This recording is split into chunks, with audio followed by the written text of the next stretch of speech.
Welcome to Sweethearts or Rivals. I'm Charla. I'm Justin. What are we doing today? We are waxing philosophical. What's our topic today? Today we're going to look at a topic, matching your games with your group.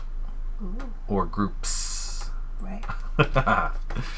Right on. So you have to know the people you're playing with. Yeah. You have to know, when you start getting into board gaming, you're going to discover a lot about all the different kinds of mechanisms, the themes, the different styles of game, all these elements that go into gaming.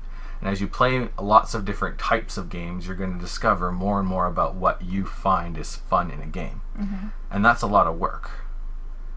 On top of that, if you're gaming with a group, you're going to have to start knowing all of that for them. Particularly if you're the one organizing the game night. Exactly. And if you have multiple groups, knowing which games are going to go over well with which group. Right. Yeah.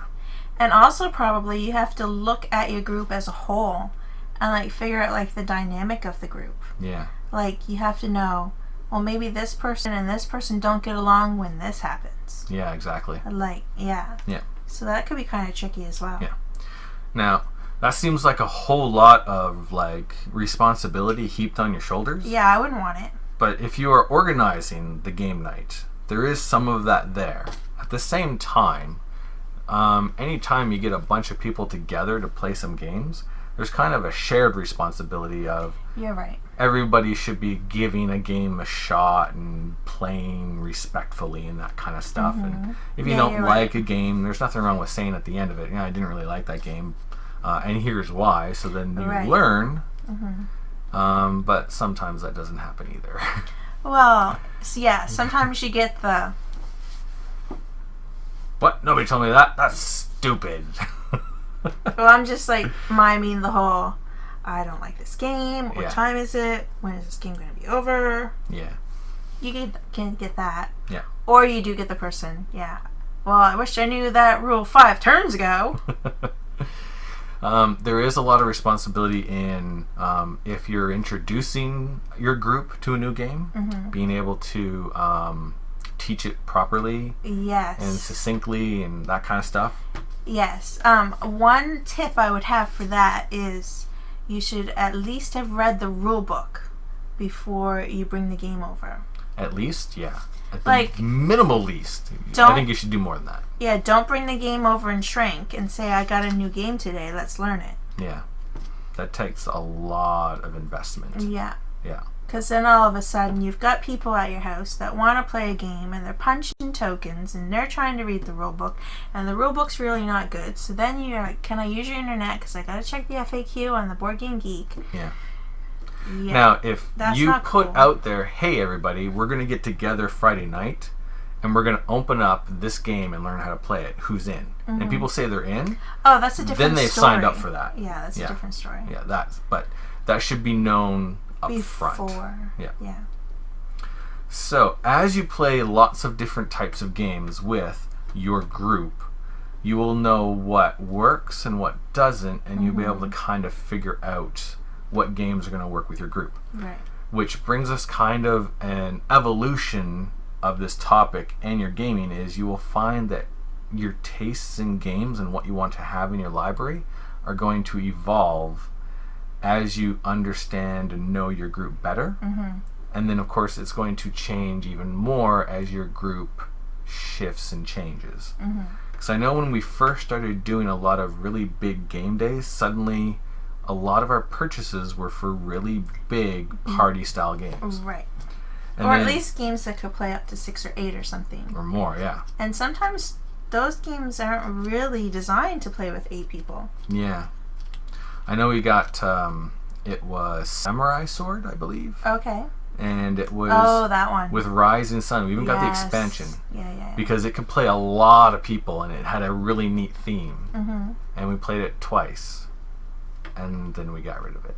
Yeah. Because it was not that great. But I was also thinking of one that's Kings of Air and Steam. Yeah. That can play a lot of players too. Yeah. And it's a really cool game, but I don't think it shines at the max player count. It's very slow. Mm-hmm. Yeah, it slogs a lot. A lot of it's even simultaneous, but it still slogs on quite a bit. Yeah. Yeah. Especially the first play. Yeah. So, a lot of things there. If you're going to be trying to match up games with game groups, that's going to be a big part of it.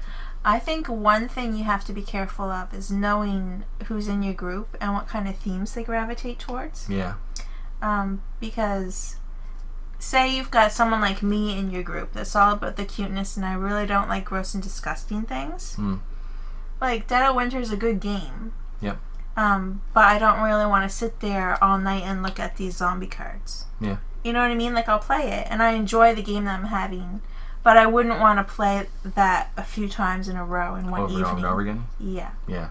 Like, change it up too. Like, if you're going to do a zombie game, do like a pretty game as well. Yeah. I think. Yeah. Like, I'm just saying, like, if you have someone like me in your group. Have lots of variety. Yeah, variety. And the great thing with games these days is a lot of games will have a lot of different kinds of things in them. So Dead of Winter, there are things about Dead of Winter that I don't particularly enjoy, but there's a lot of things that I do enjoy. Mm-hmm. And they might not necessarily be the same things that you enjoy or don't enjoy, which might not necessarily be the same things that he enjoys or she enjoys but doesn't enjoy. So if you have a variety of different styles of games, then there might be something there for everyone. Exactly. Or you might have to have different game groups. Yeah, that's true too. Like, another thing that would be useful is, like, say you had a lot of friends and you were on the same Facebook group. You'd be like, oh, Friday night we're doing party games. The theme of the night is party games. Yeah, that's good. So all the people that want to come to party games are going to come. Yeah. But all the people who would say want to do Euro games, well, they'll know, not this Friday night, I got to wash my hair type of thing. There you go. Yeah. Yeah. That's a good thing to do too. Yep. Absolutely. So, I think we have waxed this topic philosophically done. Really? Nice and shiny? Yeah. Okay. Right on. If you have any more topics that you'd like us to wax philosophically on, just list them in the comments below. Yep. And if you have your own thoughts on this particular topic, again, comments below. Thanks. Right on. Thanks for watching. Laters. We'll see you in the next video. See ya.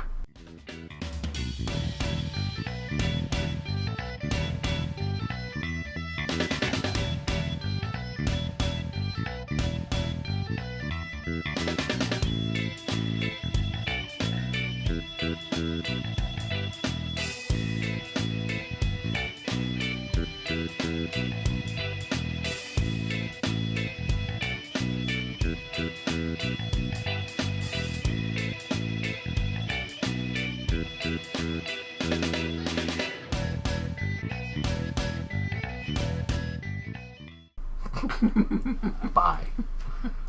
Have a good evening. Ow!